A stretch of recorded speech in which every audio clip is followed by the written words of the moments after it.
Magandang araw mga ka-aerial defense, may ibabahagi na naman ako sa inyo dahil ngayong araw na ito ay may bagay tayong pag-uusapan. Barko ng Pilipinas binomba na naman ng China sa Ayungin Shoal. Pero bago tayo magpatuloy, wag mo muna kalimutan mag-like, share, and subscribe.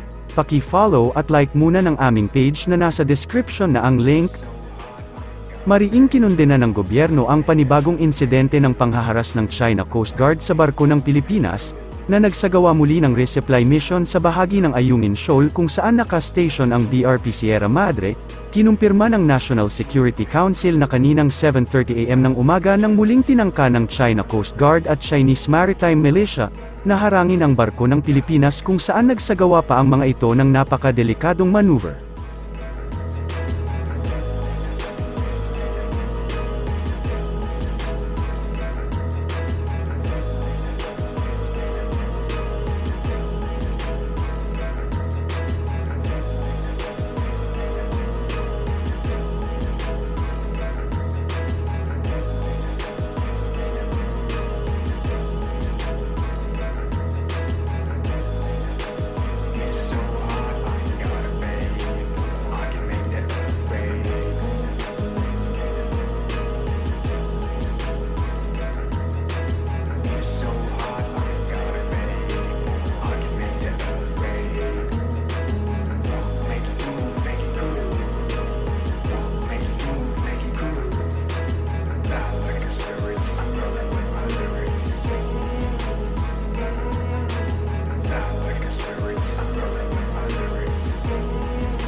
Layo ng mga ito na pigilan ang isinasagawang resupply mission sa BRP Sierra Madre, na water cannon ng Philippine Supply Vessel na ML Kalayaan ng China Coast Guard Vessel na may bow number 5203, habang ang supply boats na Aniza May 1 at ML Kalayaan ay nakaranas din sa lubhang walang ingat at mapanganib na maneuver mula sa China Coast Guard rigid-hulled inflatable boats, sa loob ng Ayungin Shoal Lagoon sa kanilang paglapit sa BRP Sierra Madre. Gayunpaman, matagumpay na naabot ng dalawang supply boat ang BRP Sierra Madre. Ipinarating na rin ng Embahada ng Pilipinas sa Beijing sa Chinese Foreign Ministry ang insidente at ipinoprotesta ang mga pagkilos na ito. Nakipag-ugnayan na ang Department of Foreign Affairs at direktang ipinarating ang protesta sa pamamagitan ng Maritime Communications Mechanism. Mahigpit na dinidemand ng Pilipinas na umalis na kaagad sa paligid ng Ayungin Shoal ang mga Chinese vessels na responsable sa insidente.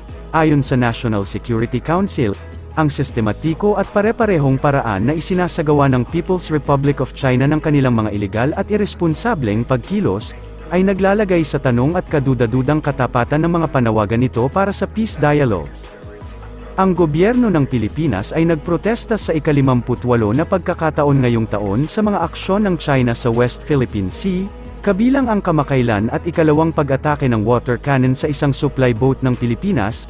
Sinabi ng National Task Force West Philippine Sea noong Biyernes, November 10, na ang Embahada ng Pilipinas sa Beijing ay naglabas na ng demarki sa Foreign Ministry ng China at nagprotesta sa mga aksyon ng China, matapos gumawa ang Coast Guard nito ng mga mapanganib na maniobra gamit ang water cannon laban sa isang resupply boat ng Pilipinas sa tubig sa Ayungin Shoal noong Biyernes ng umaga. Itinaas nito ang bilang ng mga diplomatikong protesta na inihain ng Maynila ngayong taon sa 58. Ayon sa Department of Foreign Affairs, DFA, Sinabi ng gobyerno ng Pilipinas na nakipag-ugnayan na ang DFA sa Chinese counterpart nito sa pamamagitan ng Direct Communication Mechanism, na itinatag kasunod ng bilateral meeting ni Pangulong Marcos at Chinese leader Xi Jinping. Mahigpit naming iginigiit na ang mga sasakyang pandagat ng China na responsable para sa mga ilegal na aktibidad na ito ay umalis kaagad sa paligid ng Ayungin Shoal, ang pahayag ng task force. Kinundena ng Pilipinas, ayon sa task force, ang mga aktibidad ng China sa karagatan, lalo na ang unprovoked act nito laban sa mga sasakyang pandagat ng bansa na nagsasagawa ng legal na operasyon. Sinusuportahan naman ng Timor-Leste ang posisyon ng Pilipinas sa West Philippine Sea.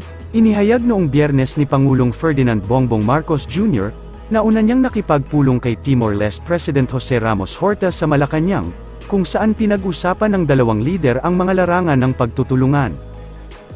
I'm very happy to report that beyond the formalities of these exchanges, President Horta and I had a very productive and interesting discussion on the mechanisms and the modalities that we, with the experience of His Excellency in international affairs, the many suggestions and mechanisms that he brought to light that can be of use to the Philippines when it comes to the challenges that we are presently facing in the issues that are regarding the South China Sea, or as we refer to it, the West Philippine Sea.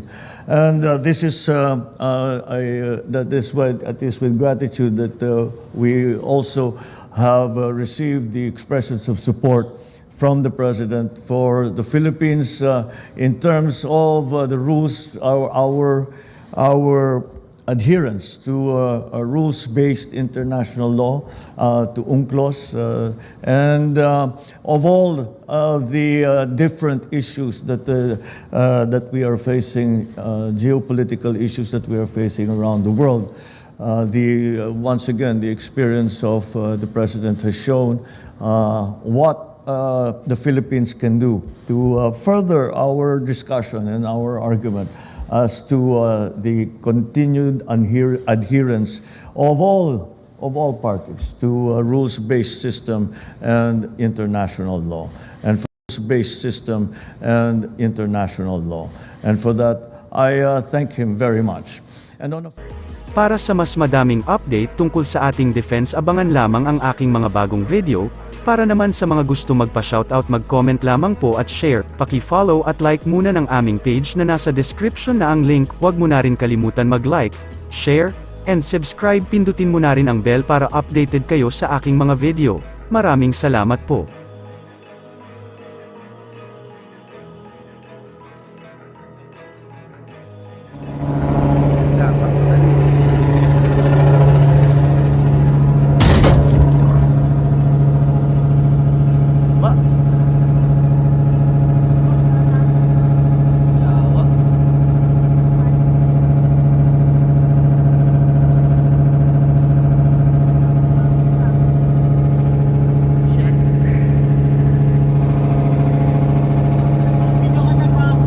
Nabidyohan ko po, nabidyohan ko.